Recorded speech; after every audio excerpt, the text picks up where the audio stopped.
Baik, terima kasih Pak Bungkus. Pertama, selamat ya Mas Ibnu, Mas Anton atas proposalnya yang saya kira juga sama dengan penguji yang lain ya, cukup menarik ya.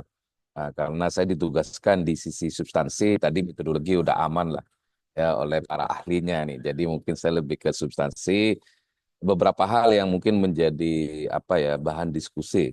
Ya, yang pertama adalah di latar belakang saya baca memang udah menjelaskan mengenai bagaimana keterbukaan publik sebagai bagian dari governance gitu ya.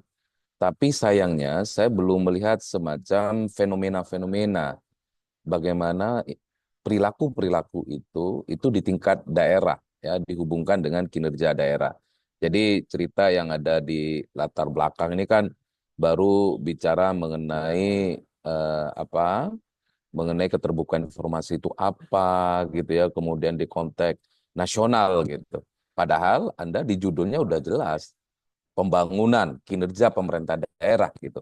Tapi belum ada penurunan di latar belakang itu untuk menceritakan bahwa keterbukaan publik ini akan mempunyai efek berbeda kepada kinerja pemerintah daerah.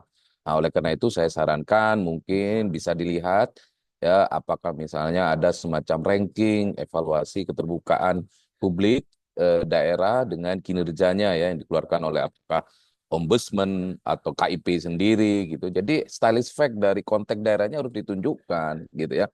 Karena ngomongin pusat tiba-tiba maunya analisis nasional itu kan kurang kurang apa ya, udah ada penurunan yang lebih ke spesifik dari yang sifatnya agregat. Nah, ini tolong dipastikan.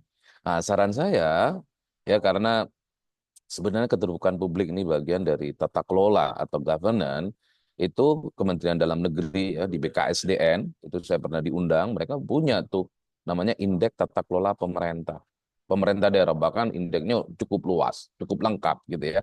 Dan salah satunya adalah keterbukaan publik. Jadi mungkin saja melihat dari apa analisis-analisis itu, pengelompokan-pengelompokan itu membuat argumen bahwa ada hubungan yang kuat nih kalau suatu daerah makin makin terbuka gitu ya, makin transparan sebagai perwujudan dari tata kelola, dia punya kinerja lebih baik. Nah, ini sayangnya nggak ada di latar belakang. Ya, menurut saya itu sangat krusial. Ya, itu satu.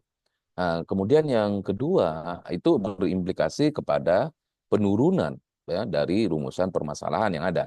Ya, memang udah dibangun, dicoba dibuat hubungan keterbukaan publik ya dengan kemajuan daerahnya. Ini yang kenapa saya minta di konteks daerahnya itu harus ditarik lebih spesifik gitu. Nah, pertanyaan berikutnya, kemajuan daerah ini banyak ukurannya.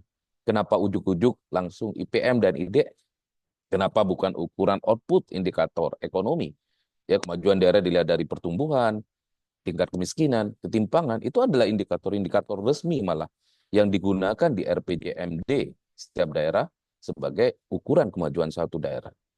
Ya, bahkan IPM dan IDS ya ini banyak yang menggunakan dia sebagai faktor malah. Dia bagian sebagai D. Karena IPM itu kan modal manusia, bukan tujuan. Jadi adalah bagian dari proses agar kemudian mencapai kemajuan daerah. Nah, ini yang mungkin harus dibangun argumen. Saya nggak ada masalah gitu ya kalau misalnya Anda tetap mempertahankan IPM dan IDS ya sebagai ukuran kemajuan daerah, tapi harus argumen yang kuat.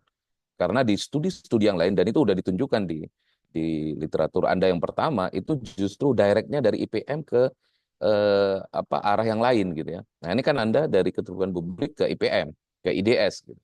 Nah, bahkan studi yang lain banyak menunjukkan IPM mempengaruhi ke kinerja daerah.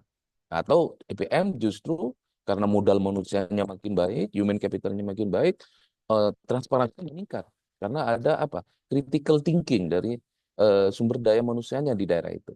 Nah, ini kalau ditarik aspek metodologi, maka isu yang disampaikan oleh Mas Bagio dan Mas Bondi itu nanti itu bicara isu reverse causality. Makanya tadi Mas Bondi menyarankan ya kalau bisa kita ngomongnya lebih tone asosiasi aja. Karena ini udah bisa dipastikan ya kalau Anda pakai IPM itu ya pasti ada isu indigeneity di dalam pemodelannya. Nah, jadi itu maksud saya ketika judulnya kemajuan daerah, kita harus punya argumen yang kuat. Kenapa indikator itu yang dipakai? Kenapa bukan indikator resmi? Ya yang standar digunakan di dalam mengukur kemajuan suatu daerah. Nah, jadi di sini akan ada isu exogenous dan endogenous. Oleh karena itu teori menjadi penting, ya teori menjadi kuat, ya. Nah, selain itu, ini juga yang tadi disampaikan di depan, potential measurement error, maka penting untuk membedah memang. Ini yang Anda hubungkan semuanya indeks nih. Indeks keterbukaan publik. Maka harus tahu nih komponen elemennya apa.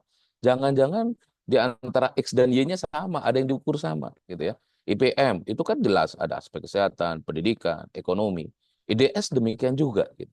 Jadi malah memang saya cenderung untuk men-split ya komponennya, ya memilih komponen-komponen yang benar-benar berhubungan dengan keterbukaan publik. Jadi yang dianalisis itu bukan keterbukaan publik dengan IPM, tapi keterbukaan publik dengan indikator apa di elemen IPM yang memang relevan, walaupun itu agak susah.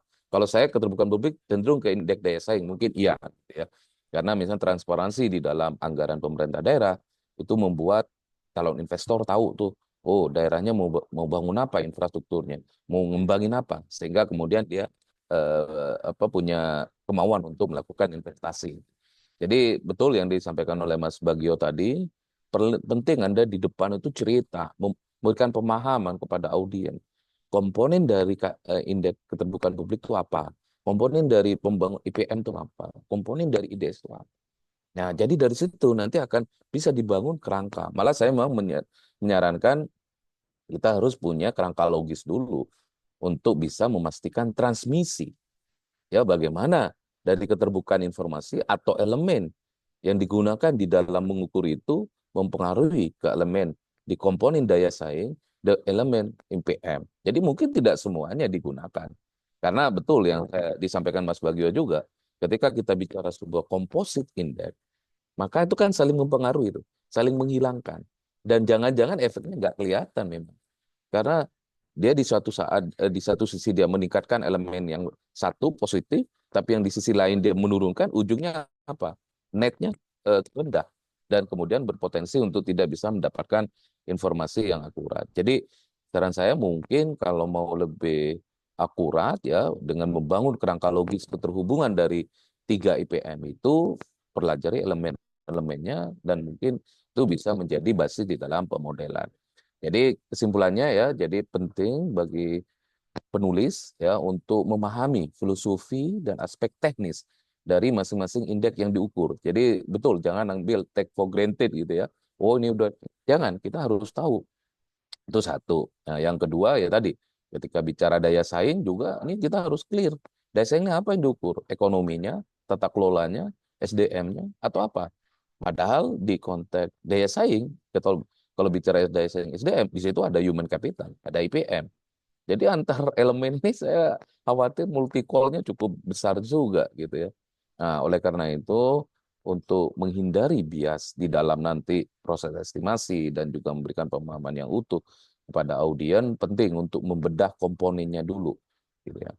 Nah, terakhir di variable control ya, saya kira juga penting ya memperhatikan karakteristik daerah seperti geografis, mungkin isu governance-nya juga ya, atau bukan governance, akses terhadap teknologi gitu ya.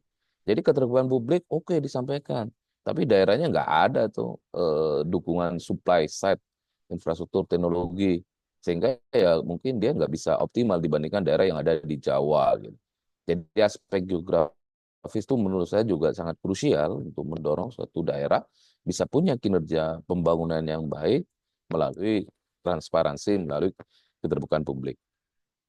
Kemudian isu yang lain di demografi, saya kira struktur pendidikan itu juga akan mempengaruhi ya, makin banyak tingkat literasi, lama sekolah, itu pasti akan mendorong suatu daerah untuk lebih transparan, ya lebih mempunyai keterbukaan dan ujungnya ke daya saing dan human capital tadi. Gitu. Jadi itu beberapa hal ya yang mungkin bisa saya tambahkan dari evaluasi oleh penguji yang lain. Terima kasih. Assalamualaikum warahmatullahi wabarakatuh.